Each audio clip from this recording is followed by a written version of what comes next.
നമസ്കാരം. ഇന്ത്യയിൽ ഒരുപാട് നിയമങ്ങൾ വന്നിട്ടുണ്ട്. നമുക്കറിയാം, നമ്മൾ ഒരു ഭരണഘടന ഇല്ലാത്തൊരു രാജ്യമായിരുന്നു. ബ്രിട്ടീഷ് കോളനിക്ക് കീഴിൽ ഒരുപാട് കാലങ്ങൾ ജീവിക്കാൻ വിധിക്കപ്പെട്ട ഒരു ഒരു രാജ്യത്ത് ജീവിക്കാൻ വിധിക്കപ്പെട്ട മനുഷ്യരായിരുന്നു നമ്മൾ. പിന്നീട് നമ്മുടെ ഒരു ഭരണഘടന രൂപീകരിക്കപ്പെടുന്നു. ആ ഭരണഘടന രൂപീകരിക്കുകയും ഇന്ത്യയിലാകമാനം ഒരു നിയമസംഹിതയുടെ ചട്ടക്കൂടിനുള്ളിലേക്ക് വരികയും ചെയ്യുന്നു. ഈ നിയമനിർമ്മാണ സഭകൾ ഉണ്ടായി വരുന്നു. കാലത്തിനനുസരിച്ചിട്ട് നിയമങ്ങൾ നിർമ്മിക്കുന്നതിന് വേണ്ടിയിട്ട് പാർലമെൻറ്റും നിയമസഭകളും രൂപീകൃതമാകുന്നു.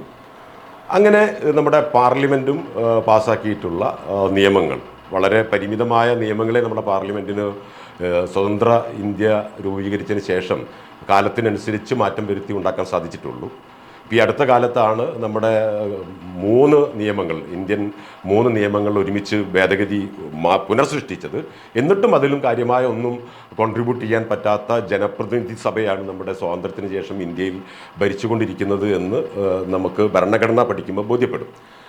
അങ്ങനെ ആ പാർലമെൻറ്റ് പാസ്സാക്കിയിട്ടുള്ള എൻ്റെ അറിവിൽ ഏറ്റവും ജനകീയമായതും ഒരു പൗരസമൂഹത്തിന് ആത്മാഭിമാനത്തോടുകൂടി ഭരണഘടനാ ബോധ്യങ്ങളോടുകൂടി ജീവിക്കാൻ പ്രേരിപ്പിക്കുകയും അതിൻ്റെ എല്ലാ സാധ്യതകളും വാതായനങ്ങളും തുറന്നിടുകയും ചെയ്യുന്ന ഒരു നിയമമാണ് വിവരാവകാശ നിയമം. വിവരാവകാശ നിയമം നമ്മുടെ ബഹുമാനപ്പെട്ട സുപ്രീം കോടതി നിർവചിച്ചിട്ടുള്ളത് ഭരണഘടനയിൽ ജീവിക്കാനുള്ള അവകാശത്തോട് ചേർന്ന് നിൽക്കുന്ന നിയമമെന്നാണ്. ഈ വിവരാവകാശ നിയമം രൂപപ്പെടുത്തിയെടുത്തിട്ടുള്ള അതിൻ്റെ ഫസ്റ്റ് ഡ്രാഫ്റ്റ് ചെയ്തിട്ടുള്ള ശ്രീമതി അരുണ റോയിയുടെ ഒരു കേസിൽ ഇന്ത്യ ഗവൺമെൻറ്റും അരുണ റോയും തമ്മിലുള്ളൊരു കേസിൽ സുപ്രീം കോടതി നിരീക്ഷണം അതാണ്. അതുപോലെ തന്നെ മറ്റൊരു കേസിൽ PUCL ആയിട്ടുള്ള ഒരു കേസിൽ സുപ്രീം കോടതി പറഞ്ഞിട്ടുള്ളത് അഭിപ്രായ സ്വാതന്ത്ര്യത്തിന് ഭരണഘടന നൽകുന്ന അവകാശത്തോട് ചേർന്ന് നിൽക്കുന്ന ഒരു നിയമം ആണ് വിവരാവകാശ നിയമം എന്നാണ്. ഇതിനെല്ലാം പുറമെ ഒരു പൗരസമൂഹത്തിലെ ഒരു അംഗത്തിന് ഇന്ത്യയിലെ ഒരു പാർലമെൻറ്റ് അംഗത്തിനും അതുപോലെ തന്നെ ഒരു നിയമസഭാ സാമാജികനുമുള്ള എല്ലാ അധികാരാവകാശങ്ങളും നമ്മുടെ ഭരണ സംവിധാനത്തിലെ രേഖകളിൽ ഒരു പൗരന് ലഭിക്കുന്നു എന്നുള്ളതാണ് വിവരാവകാശ നിയമത്തിൻ്റെ ഏറ്റവും പ്രധാനമായൊരു കാര്യം. ഇത് നമുക്കറിയാം, നമ്മുടെ ഇന്ത്യ സ്വതന്ത്രയായി ജനാധിപത്യ ഭരണ സംവിധാനങ്ങൾ വന്നു, തെരഞ്ഞെടുപ്പ് വന്നു. ആ തെരഞ്ഞെടുപ്പിൽ നമുക്ക് വേണ്ടി ഭരിക്കാൻ തെരഞ്ഞെടുത്തയച്ചിട്ടുള്ള ഭരണാധികാരികൾ എങ്ങനെ ഭരിക്കുന്നു എന്നറിയാൻ ഒരു അധികാരവും അവരെ തെരഞ്ഞെടുത്ത പൊതുസമൂഹത്തിനുണ്ടായിരുന്നില്ല. അങ്ങനെ 1960കളിൽ തന്നെ അത്തരത്തിൽ നമ്മൾ തിരഞ്ഞെടുത്ത ഭരണ സംവിധാനങ്ങൾ നമ്മളെ എങ്ങനെ ഭരിക്കുന്നു എന്നറിയാനുള്ള അവകാശം വോട്ട് ചെയ്യുന്ന പൗരസമൂഹത്തിന് വേണമെന്നുള്ള ചർച്ചകൾ ഉയർന്നു വന്നിരുന്നു. അതുപോലെ തന്നെ ബ്രിട്ടീഷുകാരുടെ കാലത്തുണ്ടായിരുന്ന ഔദ്യോഗിക രഹസ്യ നിയമം എന്ന് പറയുന്നൊരു നിയമം സ്വതന്ത്രാനന്തര ഇന്ത്യയിലും ആ നിയമം പ്രാബല്യത്തോടു കൂടി നിന്നതുകൊണ്ട് തന്നെ സർക്കാർ സംവിധാനത്തിനകത്തെ വിവരങ്ങൾ, രേഖകൾ, എന്തൊക്കെ നടപടിക്രമങ്ങളാണ് അവിടെ നടക്കുന്നത് എന്നത് സംബന്ധിച്ച് പൗരസമൂഹത്തിന് ആ രേഖകൾ കാണാനോ കൈവശം വെക്കാനോ അധികാരം ഉണ്ടായിരുന്നില്ല. അങ്ങനെ ഒരു പശ്ചാത്തലത്തിൽ 60കളിൽ നിന്ന് തുടങ്ങിയ ആവശ്യത്തിൻ്റെ ഭാഗമായിട്ടാണ് 2005 വിവരാവകാശ നിയമം എന്നൊരു നിയമം രൂപപ്പെടുന്നത്. അരുണ റോയിയെ പോലുള്ള പ്രഗത്ഭരായിട്ടുള്ള സാമൂഹ്യ പ്രവർത്തകന്മാർ ചേർന്നുകൊണ്ടാണ് ഈ വിവരാവകാശ നിയമത്തിൻ്റെ ഡ്രാഫ്റ്റ് തയ്യാറാക്കുന്നത്. ആ വിവരാവകാശ നിയമം രൂപപ്പെടുന്നത് ഒരു സമരമുഖത്താണ്. ജീവിക്കാൻ വേണ്ടി കഷ്ടപ്പെടുന്ന ഏറ്റവും പിന്നോക്കം നിൽക്കുന്ന അടിസ്ഥാന വിഭാഗങ്ങളായിട്ടുള്ള സ്ത്രീ തൊഴിലാളികൾ അവരുടെ ജോലിക്ക് കൂലി ഭക്ഷണം എന്നുള്ളൊരാവശ്യം മുൻനിർത്തി തൊഴിലെടുക്കുകയും എന്നാൽ അതിൽ ഇടനിലക്കാർ നിന്നുകൊണ്ട് അവരുടെ മസ്റ്റർ റോളിൽ കൃത്രിമം നടത്തി ഇടനിലക്കാർ അവർക്ക് കിട്ടേണ്ടുന്ന പണം കൈവശപ്പെടുത്തുന്നതുമായി ബന്ധപ്പെട്ട് അവർക്ക് ആ മസ്റ്റർ റോൾ പരിശോധിക്കണം എന്നുള്ളൊരാവശ്യത്തിൽ നിന്നാണ്, സ്ത്രീകളുടെ ആ ഒരു ആവശ്യത്തിൽ നിന്നാണ് വിവരാവകാശ നിയമത്തിൻ്റെ ഡ്രാഫ്റ്റ് ജനിക്കുന്നത്. അപ്പോൾ ഒരു സമരത്തിലൂടെ, അടിസ്ഥാന തൊഴിലാളികളുടെ ഒരു സമരത്തിലൂടെയാണ് വിവരാവകാശ നിയമം രൂപപ്പെട്ടു വരുന്നത് തന്നെ. ഇന്ത്യൻ പാർലമെൻറ്റ് 3 മിനിറ്റ് കൊണ്ടാണ് നമ്മുടെ ഈ നിയമം പാസ്സാക്കിയെടുത്തത്. അതിനർത്ഥം വേണ്ടത്ര രീതിയിൽ നിയമത്തെക്കുറിച്ച് ചർച്ച ചെയ്യാതെ പാസ്സാക്കപ്പെട്ടൊരു നിയമമാണ്. അതൊരു കണക്കിന് ഈ വിവരാവകാശ നിയമത്തിൻ്റെ മൂർച്ചയ്ക്ക് കാരണമായിട്ടുണ്ട്. ഇപ്പോൾ നിലവിൽ വിവരാവകാശ നിയമത്തെ ഇല്ലായ്മ ചെയ്യാനുള്ള ശ്രമങ്ങൾ നടത്തിക്കൊണ്ടിരിക്കുന്നതും അതാണ്. ഞാൻ അതിലേക്ക് പിന്നീട് വരാം. വിവരാവകാശ നിയമം വിവരങ്ങൾ അറിയാനുള്ള ഒരു നിയമമാണ് എന്നുള്ളൊരു തെറ്റിദ്ധാരണ പൊതുവായിട്ടുണ്ട്.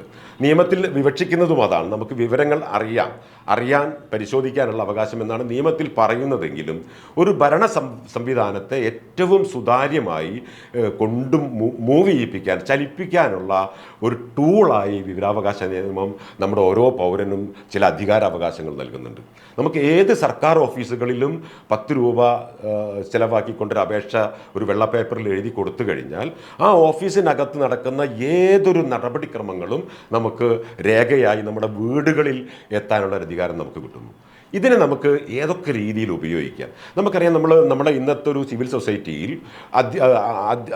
അധികാരമുള്ള ആളുകളുടെ ശുപാർശകളില്ലാതെ യാതൊരു കാര്യവും നടക്കില്ല എന്നൊരു സാഹചര്യം നിലനിൽക്കുന്ന ഒരു സിസ്റ്റമാണ് നമ്മുടേത്. നമ്മൾക്കൊരു പോലീസ് സ്റ്റേഷനിൽ പോകണമെങ്കിൽ, നമ്മുടെ ഒരു പരാതിയുമായി പോകണമെങ്കിൽ പോലും നമുക്ക് അവിടുത്തെ വാർഡ് മെമ്പറെയോ രാഷ്ട്രീയ നേതാക്കളെയോ അല്ലെങ്കിൽ പോലീസ് സ്റ്റേഷനുമായി ബന്ധമുള്ള ഏതെങ്കിലും ആളുകളെയോ സമീപിച്ചാലല്ലാതെ നമുക്ക് പോലീസ് സ്റ്റേഷനിലേക്ക് പോയാൽ നീതി കിട്ടില്ല എന്നൊരു പൊതുബോധം നിലവിലുണ്ട്.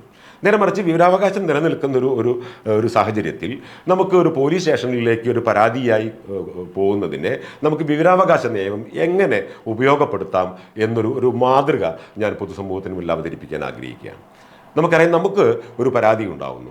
ആ പരാതി നമ്മൾ പോലീസ് സ്റ്റേഷനിൽ കൊണ്ടുപോയി കൊടുക്കുമ്പോൾ പോലീസ് ചെയ്യേണ്ട നടപടികൾ എന്തൊക്കെയാണ്? ഒരു പരാതി, ഒരു ഇൻഫർമേഷൻ പോലീസ് സ്റ്റേഷനിൽ ലഭിച്ചു കഴിഞ്ഞാൽ ആ പോലീസ് ചെയ്യേണ്ട നടപടിക്രമങ്ങൾ അന്വേഷണം നടത്തി, FIR രജിസ്റ്റർ ചെയ്ത് അന്വേഷണം നടത്തി, കുറ്റപത്രം തയ്യാറാക്കി, പ്രതികളെ അറസ്റ്റ് ചെയ്യേണ്ടവരാണെങ്കിൽ അറസ്റ്റ് ചെയ്ത് അതിൻ്റെ നടപടിക്രമങ്ങൾ പൂർത്തിയാക്കി കോടതിയിൽ ഹാജരാക്കും, കുറ്റപത്രം സമർപ്പിക്കുന്നത് വരെയുള്ള നടപടിക്രമങ്ങൾ എങ്ങനെയാണ് എന്ന് അറിയാൻ നമ്മൾ തയ്യാറായി കഴിഞ്ഞാൽ വളരെ ലളിതമായി നമുക്കത് മനസ്സിലാക്കാവുന്നതേ ഉള്ളൂ. നമ്മളൊരു വീട്ടിൽ ഒരു തെങ്ങ് തടം തുറക്കാൻ ഒരാളെ വിളിച്ചാൽ ആ മനുഷ്യൻ എങ്ങനെയാണ് തടം തുറക്കേണ്ടത് എന്ന് നമുക്കൊരു ധാരണയുണ്ട്. നമ്മളൊരു കൃഷിപ്പണിക്ക് ഒരു ജീവൻ തൊഴിലാളിയെ വിളിച്ചു കഴിഞ്ഞാൽ ആ കൃഷിപ്പണി എങ്ങനെ ചെയ്യണമെന്ന് നമുക്കൊരു ധാരണ, സാധാരണ മനുഷ്യർക്ക് ഉണ്ടാകുന്നൊരു ധാരണ പോലെ തന്നെയാണ് നമുക്ക് നമ്മുടെ നിയമങ്ങളെ നുള്ള സാധ്യതകൾ. നമുക്കത് എന്തൊക്കെയോ അഭിഭാഷകർക്കും ജഡ്ജിമാർക്കും മാത്രം പറഞ്ഞതാണ് നിയമം എന്നുള്ളൊരു തെറ്റിദ്ധാരണ നമുക്കുണ്ട്. അത് ബ്രിട്ടീഷുകാരുണ്ടാക്കി വെച്ചിട്ടുള്ളൊരു ശീലത്തിൻ്റെ ഭാഗമാണ്. അപ്പോൾ പോലീസ് സ്റ്റേഷനിൽ എങ്ങനെ നടപടിക്രമങ്ങൾ എന്ന് നമ്മൾ മനസ്സിലാക്കി വെക്കുകയും നമുക്ക് പറ്റിയിട്ടുള്ള ഭരണഘടനാ ലംഘനങ്ങൾ എന്തൊക്കെയാണ്, ഒരു ഇര ആക്കപ്പെട്ടു അല്ലെങ്കിൽ നമുക്കൊരു പരാതി വരുമ്പോൾ എന്തൊക്കെയാണ് നമുക്ക് ഭരണഘടനാപരമായി നമുക്ക് ആ പരാതിയിൽ ഉള്ളത്, നമുക്ക് എന്തൊക്കെ നീതിയാണ് നിഷേധിക്കപ്പെട്ടത് എന്നൊരു ബോധ്യം നമ്മൾ ഉണ്ടാക്കുകയും ചെയ്യുക. അങ്ങനെ ഒരു പരാതി നമ്മൾ കൊടുത്തു കഴിഞ്ഞാൽ ആ പരാതിയുടെ മുകളിൽ നമുക്ക് വിവരാവകാശ നിയമപ്രകാരം ആ പരാതിയിലെടുത്ത നടപടികൾ എന്തൊക്കെയാണ് എന്ന് ചോദിക്കാം. അങ്ങനെ നമ്മൾ ചോദിച്ചു കഴിയുമ്പോൾ നിലനിൽക്കുന്ന നിയമമനുസരിച്ചിട്ട് ഒരു പരാതിയിൽ പോലീസ് നടത്തേണ്ട നടപടിക്രമങ്ങൾ പാലിച്ചുകൊണ്ട് അതിൻ്റെ ചാർജ് ഷീറ്റ് കൊടുത്തതിൻ്റെ രേഖകൾ തരാൻ പോലീസ് ബാധ്യസ്ഥരാകും. അപ്പോൾ സ്വാഭാവികമായും എന്ത് സംഭവിക്കുന്നു? പോലീസ് സാധാരണഗതിയിൽ മറ്റ് സ്വാർത്ഥ താല്പര്യങ്ങളും സ്വാധീനവും ഉപയോഗിച്ച് നമ്മുടെ പരാതികൾ വളച്ചൊടിച്ച് കൊണ്ടുപോകാൻ സാധ്യത അവിടെ തടയപ്പെടുന്നു. കാരണം അവിടെ ഒരു പരാതി കിട്ടിക്കഴിഞ്ഞാൽ FIR രജിസ്റ്റർ ചെയ്യണം. FIR രജിസ്റ്റർ ചെയ്ത് കഴിഞ്ഞാൽ ആ FIRൻ്റെ കോപ്പി സൗജന്യമായി പരാതി തരുന്ന ആൾക്ക് കൊടുത്തിരിക്കണം. ആ കൊടുത്തു കഴിഞ്ഞാൽ അതിൽ പറയുന്ന പരാതി വെച്ച് 1/73 എന്ന് പറയുന്ന 73 വന്നിട്ടുള്ള ഒരു സർക്കുലർ, അതാണ് കേരള പോലീസിൻ്റെ അന്വേഷണ നടപടികളുടെ മാഗ്ന കാർട്ട എന്നറിയപ്പെടുന്നത്. അത് പ്രകാരം അന്വേഷണം നടത്തി, അത് കഴിഞ്ഞ് അന്വേഷണത്തിൽ കണ്ടെത്തുന്ന നിഗമനങ്ങൾ രേഖപ്പെടുത്തി, അത് കഴിഞ്ഞ് ആ നിഗമനങ്ങളെ വെച്ചുകൊണ്ട് ഈ പരാതിയിലെ എതിർകക്ഷിക്കെതിരെ ഒരു ചാർജ് ഷീറ്റ്, കുറ്റപത്രം കോടതിയിൽ സമർപ്പിക്കുന്നത് വരെയുള്ള നടപടിക്രമങ്ങൾ, ആ രേഖകൾ നമ്മൾ വിവരാവകാശ നിയമപ്രകാരം ചോദിച്ചു കഴിഞ്ഞാൽ സ്വാഭാവികമായും ഒരു എൻക്വയറി ഓഫീസർക്ക് ഈ പറയുന്ന നടപടിക്രമങ്ങൾ പാലിക്കാതെ ആ ഫയൽ നമുക്ക് മറുപടി തരാൻ സാധ്യമല്ല. കാരണം ആ രേഖകൾ ഉണ്ടാക്കിയേ അവർക്ക് പറ്റൂ. ആ രേഖകൾ ഉണ്ടാക്കണമെങ്കിൽ ഈ നടപടിക്രമം അനുസരിച്ചിട്ട് എൻക്വയറി നടത്തിയേ പറ്റൂ. ആ രീതിയിൽ നമുക്ക് പോലീസ് സ്റ്റേഷൻ ആവട്ടെ, നമുക്ക് വിവിധ ആനുകൂല്യങ്ങൾക്കായി നമ്മൾ തദ്ദേശ സ്വയംഭരണ സ്ഥാപനങ്ങളിൽ അർഹമായ ആളുകൾക്ക് പോലും ആനുകൂല്യം കിട്ടാത്ത സ്ഥിതി വരുന്നു.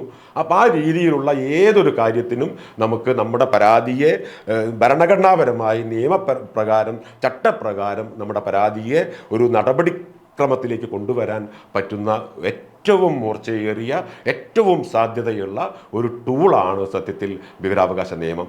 ഇന്ന് ആ വിവരാവകാശ നിയമത്തിൻ്റെ സാധ്യത നമുക്ക് നമ്മുടെ പൊതുസമൂഹം അറിയാത്തത് കൊണ്ടാണ് സത്യത്തിൽ വിവരാവകാശ നിയമം ഏറ്റവും മോശമായി പ്രാക്ടീസ് ചെയ്യുന്ന ഇന്ത്യയിലെ ഒരു സംസ്ഥാനമായി കേരളം നിൽക്കുന്നത്. ഏറ്റവും ഔന്നത്യത്തിൽ നിൽക്കുന്നു എന്ന് നമ്മൾ അവകാശപ്പെടുന്ന കേരളത്തിലാണ് ഇന്ത്യയിലെ ഏറ്റവും മോശമായിട്ടുള്ള അല്ലെങ്കിൽ ഏറ്റവും പരിമിതമായ വിവരാവകാശ ഇടപെടൽ പൊതുസമൂഹത്തിൻ്റെ ഭാഗത്തു നിന്നും ഉണ്ടാകുന്നത്. എങ്ങനെയാണ് വിവരാവകാശ അപേക്ഷ നൽകേണ്ടത്? നമുക്കതിനെക്കുറിച്ചിട്ടൊന്ന് പരിശോധിക്കാം. 10 രൂപയാണ് വിവരാവകാശ അപേക്ഷ ചോദിക്കുന്നതിനുള്ള ഫീസായി സർക്കാർ നിജപ്പെടുത്തിയിട്ടുള്ളത്. അത് നമ്മുടെ സംസ്ഥാന സർക്കാരുമായി ബന്ധപ്പെട്ട സംസ്ഥാന സർക്കാരിൻ്റെ നേരിട്ടോ പരോക്ഷമായോ ഏതെങ്കിലും തരത്തിലുള്ള സഹായം ലഭ്യമാകുന്ന എല്ലാ സ്ഥാപനങ്ങളും വിവരാവകാശ നിയമത്തിൻ്റെ പരിധിയിൽ വരുന്നതാണ്. അതായത് എന്തെങ്കിലും രീതിയിൽ സർക്കാരിൻ്റെ ഒരു സഹായം, അങ്ങനെ എന്തെങ്കിലും രീതിയിൽ സർക്കാരിൻ്റെ സഹായം ലഭ്യമല്ലാത്ത യാതൊരു തരത്തിലുള്ള വകുപ്പുകളുമില്ല, സ്ഥാപനങ്ങളുമില്ല. വളരെ അപൂർവം വരുന്ന സ്ഥാപനങ്ങൾ മാത്രമേ ഈ വിവക്ഷയിൽ നിന്ന് മാറി നിൽക്കുന്നുള്ളൂ. മറ്റൊന്ന്, രാജ്യസുരക്ഷയുമായി ബന്ധപ്പെട്ട വിഷയങ്ങൾ രഹസ്യമാക്കി വെക്കേണ്ട വിഷയങ്ങൾ മാത്രമേ നമുക്ക് ലഭിക്കേണ്ടതല്ലാത്തതുള്ളൂ. അതിന് പ്രത്യേകമായ മാനദണ്ഡങ്ങൾ നിശ്ചയിച്ച് ആ വിവരങ്ങൾ മാത്രം, അത് രാജ്യസുരക്ഷയെ ബാധിക്കും എന്നുള്ളത് കൊണ്ട് തന്നെ അത് പുറത്ത് വിടരുത് എന്ന് തന്നെയാണ് രാജ്യ താല്പര്യം മുൻനിർത്തി നമ്മളെല്ലാം ആഗ്രഹിക്കുന്നത്. അങ്ങനെ നമ്മളെല്ലാം ആഗ്രഹിക്കുന്ന രഹസ്യമാക്കി വെക്കണമെന്ന് നമ്മളെല്ലാം പൊതുസമൂഹം രാജ്യ താല്പര്യം മുൻനിർത്തി ആഗ്രഹിക്കുന്ന വിവരങ്ങൾ ഒഴികെയുള്ള എല്ലാ വിവരങ്ങളും നമുക്ക് 10 രൂപ അപേക്ഷ വെച്ച് വിവരാവകാശം കൊടുത്തു കഴിഞ്ഞാൽ ലഭിക്കുന്നതാണ്. 30 ദിവസത്തിനകം അതായത് അപേക്ഷ കിട്ടി അതിൻ്റെ പകർപ്പുകൾ ഉൾപ്പെടെ നൽകുന്നതിനുള്ള സമയക്രമം നിശ്ചയിച്ചിട്ടുള്ളത് 30 ദിവസമാണ്. ആ 30 ദിവസത്തിനകം നമുക്ക് ആ മറുപടി തരാത്ത ഉദ്യോഗസ്ഥനെതിരെ അല്ലെങ്കിൽ നമുക്ക് മറുപടി ലഭിച്ചിട്ടില്ല എങ്കിൽ ആ നടപടിക്കെതിരെ നമുക്ക് 1-ാം അപ്പീൽ സമർപ്പിക്കാം. 1-ാം അപ്പീൽ നമുക്ക് വിവരം കിട്ടിയിട്ടില്ല, ഒരു വിവരം തരാതെ നിഷേധിച്ചിരിക്കുകയാണെങ്കിൽ അതിന് 1-ാം അപ്പീൽ വിവരങ്ങൾ ലഭിക്കാൻ വേണ്ടി നമുക്ക് 1-ാം അപ്പീൽ കൊടുക്കാം. 1-ാം അപ്പീൽ കൊടുക്കേണ്ടത് എല്ലാ സർക്കാർ സ്ഥാപനങ്ങളിലും ഒരു വിവരാവകാശ ഓഫീസറെ നിയമിച്ചിട്ടുണ്ടാവും. അതുപോലെ തന്നെ ഈ സ്ഥാപനങ്ങളിലും സർക്കാരിൻ്റെ ഏട് വാങ്ങുന്ന എല്ലാ സ്ഥാപനങ്ങളിലും ഒരു വിവരാവകാശ ഓഫീസർ ഉണ്ടാവും. ആ വിവരാവകാശ ഓഫീസർക്ക് മുകളിൽ ഒരു അപ്പലറ്റ് അതോറിറ്റി, ഒരു അപ്പീൽ അധികാരി ഉണ്ടാവും. ആ അപ്പീൽ അധികാരിക്ക് മുകളിൽ സംസ്ഥാന വിവരാവകാശ കമ്മീഷൻ ഉണ്ടാവും. ഇങ്ങനെ 3 ടയർ സംവിധാനങ്ങളാണ് വിവരാവകാശ നിയമത്തിലുള്ളത്.